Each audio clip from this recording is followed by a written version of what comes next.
Fasalo hasani Montri okra Professor Dr. Manik Shahani manjak mumbai hamkrai tangbetang rokno fiogoi rezaka shapromo sawat hangkoni jotoi kaichi chuko project ni 32 crore rang ni tangbetang virtual ni bisingti fiogoi rezaka shapromo arni bisingo PM Sri Sabrom High Secondary Rengnogo Hostel Katal fiogoi rezaka Osalo Montri okra no kari botongo Montri Shuklacharan Nuatia Haste BJP ni General Secretary Dr. Bipin Deborma South Hangkoni Shobatipoti Deepak Dotto MLA Maila Frumok South Hangkoni Hangkorfa Mohammad Shahzad P Osalo Sabrom Town Hall Nogo South Hangkoni Juda Juda Tangbutang Rokno Project Rokno Virtual ni bisingti fiogoi rezaka Arno bisingo tongo Bilonia BKI Rengnogo Classroom Science Library te Toilet te abos namthani 3 crore 15 lakh rang sebaijaka Sunaicuri High Secondary Rengnok ni building nok katal senamthani rang sebaijaka 1 crore 70 lakh tei Mohoripur Primary Health Center ni bagai rang sebaijaka 3 crore 29 lakh Kolshi High Secondary Rengnok ni building nok katal senamthani rang sebaijaka 1 crore 32 lakh Abono Karibo English Medium High Secondary Rengnok ni bagai 2 crore 77 lakh rang sebaijaka Sabrum Town Hall Nogo Hasni Monjokra Professor Dr. Manik Shahani manjak mongbai Chati kathar musangai Katal tangbetang rokni fiok mong pandano chengsai irufaika Osalo Koknarakha South Hangkoni Hangkorfa Mohammad Shahzad P Montri Shuklacharan Nuatia Kok Sana Thangai Shakabo South Hangkoni katal hamkrai tangbetang rokno fiogoi rezakatini Ya bai baksha Osalo manjaknai Hasni Montriokra Professor Dr. Manik Shahabo haino Hasni hamkrai rokno tei Koknarakha আপনারা নিশ্চয়ই জানেন যে মাননীয় প্রধানমন্ত্রীজি 2022 থেকে 2047 পর্যন্ত উনি বিকশিত ভারত উনি দেখতে চান এবং সেই দিশায় অমৃতকাল শুরু হয়েছে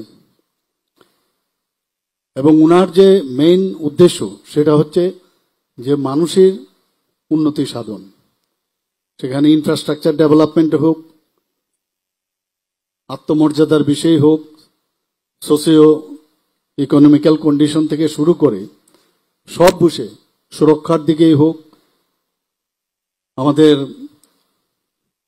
যে এখন ভারতবর্ষের যে অর্থনীতির অবস্থায় হোক সব দিক দিয়ে উনি যেভাবে চাইছেন সেটা কিন্তু আমাদের একমাত্র ভারত আজকে 28টা এবং আরো যে আমাদের যে রাজ্য আছে সব মিলে সবাই যদি আমরা চেষ্টা করি তবেই কিন্তু সমৃদ্ধ ভারত গড়বে ইনফ্রাস্ট্রাকচার ডেভেলপমেন্ট আমাদের জন্য খুবই ইম্পর্টেন্ট এবং সেটা আজকে আমরা ত্রিপুরাতে আমরা করছি আমাদের সরকার বিজেপি নেতৃত্বাধীন সরকার আমাদের সাথে আইপিএফটিও আছে আমাদের সাথে ত্রিপুরা মতও আছে আমরা সবাই মিলে কাজ করছি সবাই মিলে পরিশ্রমও করছে সকাল বিকাল রাত্রি পর্যন্ত পরিশ্রম করতে হয় আমাদের মূল উদ্দেশ্য হচ্ছে ট্রান্সপারেন্সি এবং ট্রান্সপারেন্সির মাধ্যমে আমরা কাজ করব আজকে এখানে বেশিরভাগ দেখলাম যে ইনফ্রাস্ট্রাকচার ফিজিক্যালি তো একটা করলাম এখানে সাবরুম যে গার্লস স্কুল আছে পিএমসি সেখানে তো ফিজিক্যালি করলাম কিন্তু বাকি সবকটাতেই আপনাদের সামনেই এখানে ভার্চুয়ালি করলাম এবং ভার্চুয়ালিও যারা অন্যান্য যে আমাদের প্রকল্পগুলোর ওখানে উপস্থিত আছেন তাদেরকেও আমি স্বাগত জানাবো এবং ওনাদেরকেও আমি সাধুবাদ জানাবো ধন্যবাদ দেব যে আপনারা ওখানে উপস্থিত আছেন এখানে কাচারি অফিসও হচ্ছে স্বাস্থ্যকেন্দ্র এই জেলাতে এখানে হচ্ছে তাছাড়া এখানে ফায়ার ব্রিগেডের একটা নতুন ফায়ার ব্রিগেড স্টেশনও এখানে উদ্বোধন হচ্ছে আপনারা এই 32 কোটি টাকা এবার আমরা আরো আমাকে বলেছে যে আরো অনেক উদ্বোধন বাকি আছে কিছুদিনের মধ্যে হয়তো আবার আসতে হবে তো ত্রিপুরাতে সেটা সাউথ ডিস্ট্রিক্টে হোক আর সেই ধর্মনগরের নর্থ ডিস্ট্রিক্টে হোক ঊনকোটির সে কৈলাসহরী হোক সর্বক্ষেত্রে উন্নয়ন কারণ আমাদের যিনি মার্গদর্শন দেখান উনি হচ্ছেন আমাদের যশস্বী প্রধানমন্ত্রী শ্রী নরেন্দ্র মোদীজি উনি আমাদের যেভাবে বলেন আমরা সেই দিশায় চলছি ইঞ্জিন যদি বেটার হয় ডাবল ইঞ্জিনের কথা আমরা বলি। তো ইঞ্জিন যদি ভালো হয় তা আমরাও কিন্তু সেইভাবেই আমাদের চলতে হয়। এবং আজকে 2025 সাল থেকে, বাকিগুলো বাদই দিলাম, 2025 সালের জুন মাস পর্যন্ত এখন পর্যন্ত 612 কোটি টাকার উপর বিভিন্ন প্রকল্পর আমরা এবং ভিত্তিপ্রস্তর, এর মধ্যে আমি আমার হাত ধরে, বাকিরা বাদ দিন, ওনারা অনেক মিনিস্টাররা করছেন, উনারা করছেন, শুধু আমার হাত ধরে 612 কোটি টাকা সারা ত্রিপুরাতে এই কয়েক মাসের মধ্যে উদ্বোধন হয়েছে। যেখানে শিক্ষা দপ্তরের আজকে মেইন, এখানে 2024 সালে 44 বিদ্যালয়ে নতুন আমরা ভবন তৈরি করেছি। এর মধ্যে প্রায় 153 করোড় খরচ হয়েছে। 2024-25 সালে বিভিন্ন স্কুলে আমরা যখন যাই, পুরনো হয় বা সবসময় তার সংস্কার করা দরকার, তার জন্য আমরা বাজেট আমরা রেখেছি। এবং সেই সংস্কারের জন্য প্রায় 346টি যে স্কুল আছে তার জন্য প্রায় 80 কোটি টাকার উপরে আমরা রেখেছি। প্রায় 81 করোড় আমরা এর জন্য ব্যয় হয়েছে। এটা হচ্ছে 2024-25। আর 2025-26 অর্থ বছরে আমরা 30টি বিদ্যালয়ে নতুন ভবন আমরা নির্মাণ করার ইচ্ছা আছে এবং তার জন্য 264 কোটি টাকা এর জন্য আমরা বাজেটে আমরা রেখেছি। এবং 2025-26 যেটা আমরা 24-25 যে রেনোভেশন বা ইত্যাদি যে স্কুলগুলো, আমরা চাই যে আমাদের ছেলে মেয়েরা ভালোভাবে ওখানে পড়াশোনা করুক, ইনফ্রাস্ট্রাকচার যেন প্রপার থাকে। আর এখন তো আধুনিক যে কর্পোরেটের স্টাইলে সবাই থাকতে চায়, সবাই চলতে চায় পরিষ্কার পরিচ্ছন্ন, এবং সেটা কিন্তু একা আমাদের সরকারের পক্ষে সম্ভব হবে না। সবাই মিলে যদি আমরা নজর দিই যে গভর্নমেন্টের এটা স্কুল, আমরা কিছু করবো না, এটা বললে কিন্তু সম্ভব হবে না।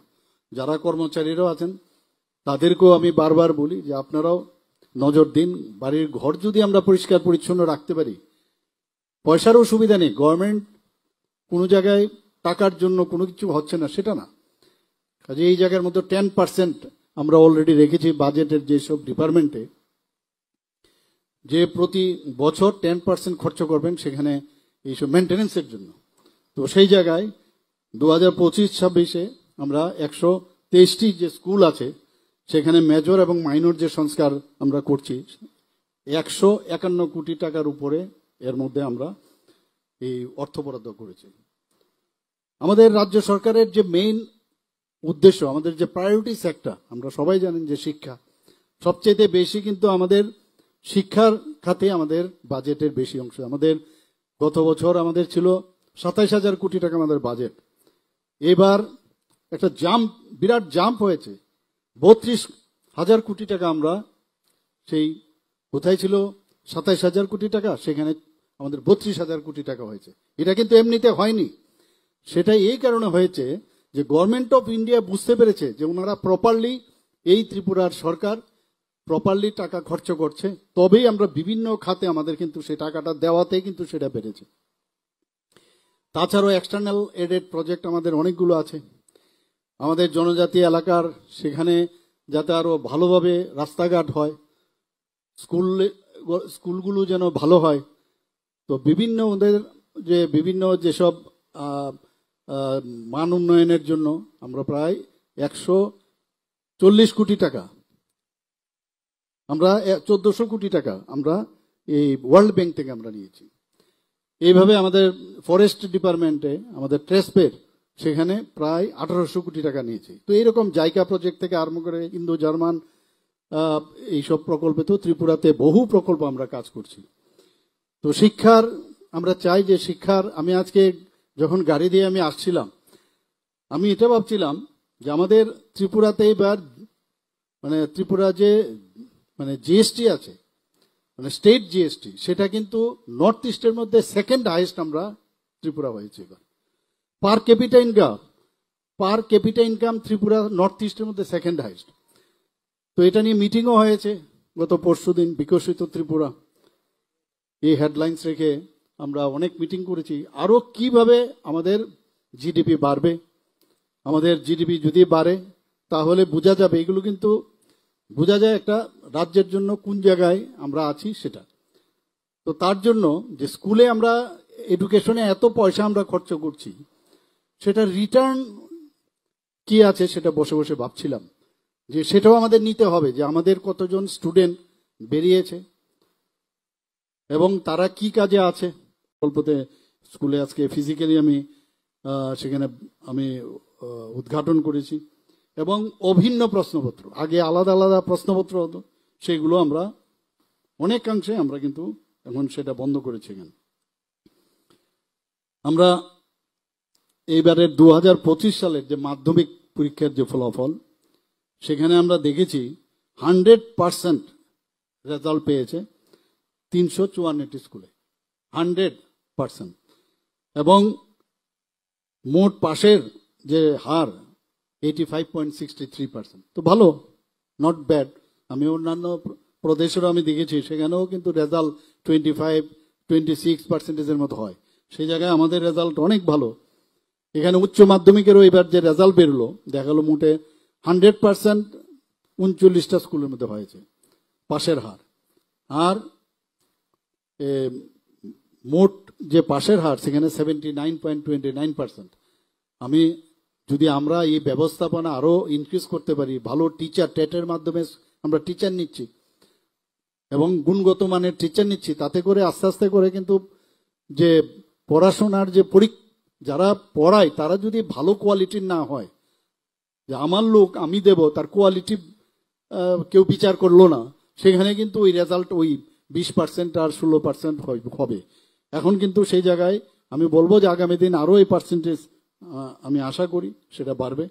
বিদ্যাজ্যোতি স্কুল সম্পর্কে আমি বলছিলাম যে গত বছরের তুলনায় 26% এবার আমাদের বেড়েছে বিদ্যাজ্যোতি স্কুলের, অর্থাৎ এইবার পাশের হার 86%, এবং 15টা বিদ্যালয়ে, গত বছর মাত্র একটা বিদ্যালয় ছিল, সেখানে 100% সাফল্য আমরা পেয়েছি, এবং 90%-এর উপরে, যেখানে বিদ্যাজ্যোতি স্কুলের সংখ্যা 66, যেটা গত বছর মাত্র 5টা ছিল, সেখানে 90%-এর উপর পাশ করেছে বিদ্যাজ্যোতি স্কুলের।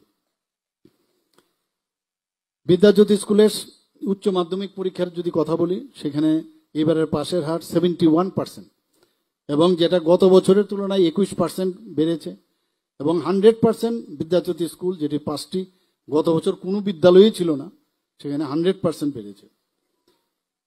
আমাদের যে মুখ্যমন্ত্রী কন্যা আত্মনির্ভর যোজনায় আপনারা সবাই জানেন, সেটা আমরা করেছিলাম, এবং কিছুদিন আগে যারা প্রথমে 100টা স্কুটি দেব আমরা ভেবেছিলাম, যারা 12 ক্লাস পাস করবে তাদেরকে আরো যাতে অনুপ্রেরণা দেওয়া যায়, সে কারণে তখন দেখা গেল যে ত্রিপুরার অনেক আছে সিবিএসসির স্টুডেন্ট, তারা কোথায় যাবে? টিবিএসসির থেকে আমরা 100 দিলাম, তো সিবিএসসিরও আমরা 40টা দিয়ে 140, যারা 140 জনকে আমরা স্কুটি দিয়েছি বিনা মূল্যে, তাদেরকে আমরা দিয়েছি।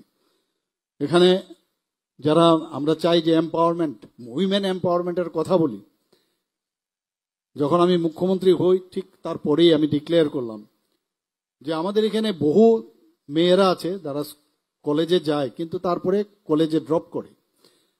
তো একটা ঘোষণা দিলাম যে সমস্ত মেয়েদের জন্য এখানে ভর্তির ফি হোক এবং অন্যান্য যেসব ফি থাকে কলেজে, জেনারেল কলেজে, সেখানে তাদের ফি দিতে হবে না। তাতে করে আমাদের যে জিআর অর্থাৎ গ্রস এনরোলমেন্ট রেশিও, সেটা কিন্তু অনেকটা বেড়েছে।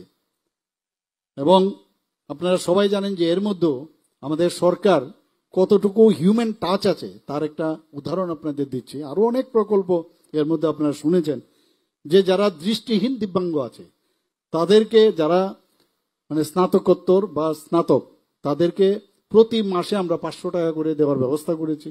যারা ডিপ্লোমা করছে তাদেরকে 4000 টাকা করে দেওয়ার ব্যবস্থা করেছি। ইভেন যারা ত্রিপুরার থেকে এখন বহু লোক আইএস, আইপিএস, আইএফএস তারা যাতে হতে পারে, তাদের জন্য আমরা বিভিন্ন মুখ্যমন্ত্রীর যে একটা প্রকল্প, লক্ষ্য নামে একটা প্রকল্প আমরা করেছি। যদি প্রিলিমিনারিতে তারা যদি মানে পাশ করে, তাদের 5 লক্ষ টাকা আমরা দিয়েছি, এর মধ্যে অনেককে দিয়েছি আমরা। এবং যারা মেইন পরীক্ষায় পাশ করবে তাদেরকে 20,000 টাকা দেওয়া। এতে করে 10 জনকে আমরা এর মধ্যে আমরা এখন পর্যন্ত আমরা দিয়েছি। বাইরে আগে আমরা এখানে ত্রিপুরাতে কি আছে না আছে এরকম একটা অবস্থা ছিল, পাশ করে 12 ক্লাস পাশ করে কোথায় যাবে? আমাদের এখানে ট্রিপল আইটি হয়ে গেছে এখানে, আপনারা সবাই জানেন। আমাদের এখানে, আপনাদের এখানে যে আগরতলা যে ফরেন্সিক সায়েন্স ইউনিভার্সিটি আমাদের ত্রিপুরাতে, ন্যাশনাল ফরেন্সিক সায়েন্স ইউনিভার্সিটি আমাদের এখানে হয়েছে। টিআইটি, যেটা আগে পলিটেকনিক কলেজ বলা হতো, সেখানে ত্রিপুরা ইনস্টিটিউট অফ টেকনোলজি, সেটাও ত্রিপুরাতে আছে। এবং বিভিন্ন কোর্সের ব্যবস্থা সেখানে করা হয়েছে, ড্রোনের শিক্ষার সেখানে সেন্টার খোলা হয়েছে। এবং আমাদের ড্রোন দিদির যারা আছেন তাদের পক্ষে অনেক সুবিধা হয়ে গেল, যারা এখান থেকে পাশ করবে তাদেরকে শেখাতে পারবে। আমাদের এখানে এনএলইউ, যেটা জাতীয় আইন বিশ্ববিদ্যালয়, সেটা আগে আমরা তো ভাবতেই পারিনি। এবারও আমি বহু টাকা এর জন্য দিয়েছি নতুন বিল্ডিং তৈরি করার জন্য। তো একদিকে শিক্ষার দিকে যাতে উচ্চ শিক্ষাতেও সুবিধা হয়, আমাদের ছেলে মেয়েরা এখান থেকে যখন পাশ করবে তাদের ভাবতে হবে না কোথায় যাবে না যাবে, কোথায় সুযোগ আছে কিনা। এখানে আমাদের এখানে ন্যাশনাল সংস্কৃত ইউনিভার্সিটি ত্রিপুরাতে আছে, অনেকে আমি জানি না কেউ দেখেছেন কিনা। মোহনপুরে যাওয়ার আগে আপনারা দেখবেন এত সুন্দর, যে ন্যাশনাল সংস্কৃত ইউনিভার্সিটি এত সুন্দর হতে পারে। তো যারা এই বিষয়ে পড়াশোনা করতে চায় আমি বলবো তারাও যেন সেখানে যায়। দাম্মাদীপা ইন্টারন্যাশনাল বুদ্ধিস্ট ইউনিভার্সিটি, অলরেডি আপনাদের প্রাক্তন বিধায়ক আমার পিছনেই পড়েছিল। তো সেই জায়গায় দাঁড়িয়ে আমরা বিভিন্ন ব্যবস্থা, এর মধ্যে কিছুদিন আগেও কিছু এখানে ইনফ্রাস্ট্রাকচারের জন্য অর্থের প্রয়োজন, আমি ফাইলের যা যা দরকার আমি কেন্দ্রীয় সরকারকে দিয়েছি এবং সেটা আরো অলরেডি শুরু হয়ে গেছে। আরো ভালো, মানে যাতে আরো বেস্ট ওয়েতে করা যায় সেই ব্যবস্থা আমরা করছি। টেকনো ইন্ডিয়া ইউনিভার্সিটি ত্রিপুরাতে আছে। প্রচুর প্রাইভেট ইউনিভার্সিটি এখন ত্রিপুরাতে আসতে চায়, কারণ ত্রিপুরাতে ওরা দেখেছে নর্থ ইস্টার্ন রিজনের মধ্যে ত্রিপুরা বলা যায় যে কিছুদিন আগে আপনারা দেখেছেন যে মাননীয় প্রধানমন্ত্রীজির যে মার্গদর্শনে আমাদের মাননীয় যিনি হোম মিনিস্টার আছেন, আমিও গিয়েছিলাম সেখানে, যারা এনএলএফটি এটিটিএফ তারা কিন্তু সেখানে সারেন্ডার করেছে। আমার এখানে এসে আমার হাতে তারা অস্ত্র ওরা সারেন্ডার করেছিল ওই অ্যাকর্ডের কারণে। এখন ত্রিপুরাতে মানে টেররিস্ট মুক্ত আমরা ত্রিপুরা আমরা বলতে পারি, এখানে কোনো রকম টেররিস্ট নেই। তো এটা ভাবা যায় না, আগে সাব রুমে আসা মানে পানিশমেন্ট দেওয়া হতো, কেউ চাকরি করে বলে তোকে সাব রুমে পাঠাবো। এখন তো আমি যা শুনলাম একটু আগে, বলে যে না আমরা এখানেই থাকতে চাই, বাইরে যাব না। তো এই যে একটা পরিবেশ আমরা করলাম মাননীয় প্রধানমন্ত্রীজির কারণে, সেটা সম্ভব হয়েছে। আমাদের মাতা ত্রিপুরা সুন্দরী ওপেন ইউনিভার্সিটি, সেটা মাতাবাড়িতে হচ্ছে। সেন্ট্রাল ইউনিভার্সিটি করছি। মেডিকেল কলেজের আসন সংখ্যা এখন পর্যন্ত আমাদের প্রায় 400 আসন হয়েছে। আগে 7টা 8টা 9টা ম্যাক্সিমাম 15টা সিট আসতো, সেই জায়গায় আজকে 400 আসন। অর্থাৎ আমাদের ছেলে মেয়েদের এই সুযোগ এসছে যে বাইরে যেতে হবে না। বাইরে যাওয়া সব ঠিক আছে, কিন্তু গার্জিয়ানদের পক্ষে সেখানে টাকা পাঠানো, ছেলে ভালো আছে কিনা, মেয়ে ভালো আছে কিনা, আমার ত্রিপুরার মধ্যে থেকে সেই ডিগ্রিটা সে পাচ্ছে এখানে। আরো অ্যালাইড যেসব মানে প্যারামেডিকেলের সেই সুযোগও এখন ত্রিপুরাতে আছে। ডেন্টাল কলেজ আপনারা জানেন যে 50 সিট দিয়ে শুরু করেছিলাম। এবং যারা ডেন্টাল কলেজে যারা এখানে দেখতে এসেছিলেন ইন্সপেক্টররা ডেন্টাল কাউন্সিল অফ ইন্ডিয়া থেকে, বলে এত সুন্দর ডেন্টাল কলেজ আমরা ভাবতেই পারি না, এত সুন্দর ব্যবস্থাপনা সেখানে, এত পরিষ্কার পরিচ্ছন্ন সব দিক দিয়ে। তো তার জন্য আমাদের অলরেডি 200 কোটি টাকার উপরে আমাদের টাকা আমাদের মাননীয় প্রধানমন্ত্রীজি আমাদের এনএসি কাউন্সিলকে দিয়েছে। তো সেই জায়গায় সেটাও শুরু হচ্ছে। নার্সিং কলেজ আমাদের 50 আসনের আছে, ফার্মেসি কলেজ আছে, ফিশারি কলেজ আমাদের এখানে আছে, ভেটেনারি কলেজ আছে, এগ্রিকালচার ইউনিভার্সিটি আছে। তো আমাদের কি নেই আমাদের ত্রিপুরাতে এখন, সব দিক দিয়ে আমাদের উন্নত মানের। আরো কত কি হবে আগামী দিন খালি দেখবেন। আমরা চেষ্টা করছি মানুষের জীবন মান, যেটা বললাম উন্নয়ন শুধু ইনফ্রাস্ট্রাকচার না, সব দিক দিয়ে আমাদের যে প্রায়োরিটি সেক্টর আছে সেই সেক্টর। এখানে আমাদের কিছুদিন আগে আমার মানে বারবার বলছে যে এখানের ফায়ার ব্রিগেডের স্থানটা পরিবর্তনের। তো আমাদের সাবরুমের যে প্রাক্তন এমএলএ সাহেব, সে বারবার বলার পরে সেটাও আজকে উদ্বোধন হয়ে গেল সেখানে। মোস্ট প্রবাবলি আজকে উদ্বোধন হলো না, এটা না, এটা হবে। তো আগামী দিন সেটাও হবে। তো এই কথাগুলো এখানে আপনারা যে এতক্ষণ ধরে শুনলেন, এবং আমাদের সরকারের উপরে আপনাদের বিশ্বাস রাখুন যে এই সরকার মানুষকে কোনো অবস্থায় মানুষের সাথে আছে। এটা আমার সরকার, আমি একটা আমার সরকার করে কিন্তু একটা মানে মানে আমি গভর্নমেন্ট অফ ইন্ডিয়ার মাননীয় প্রধানমন্ত্রীজি যখন সমস্ত সিএমদের নিয়ে বসেছিলেন, সেখানে এই বিষয়ে আমার সরকার করে যে একটা এখানে একটা ব্যবস্থা আমরা করেছি, তার জন্য প্রচুর উনি আমাদের আশীর্বাদ করেছেন এবং ভালো করেছেন, এবং এই পোর্টালটা খুব কাজে আসছে সমস্ত জায়গায়।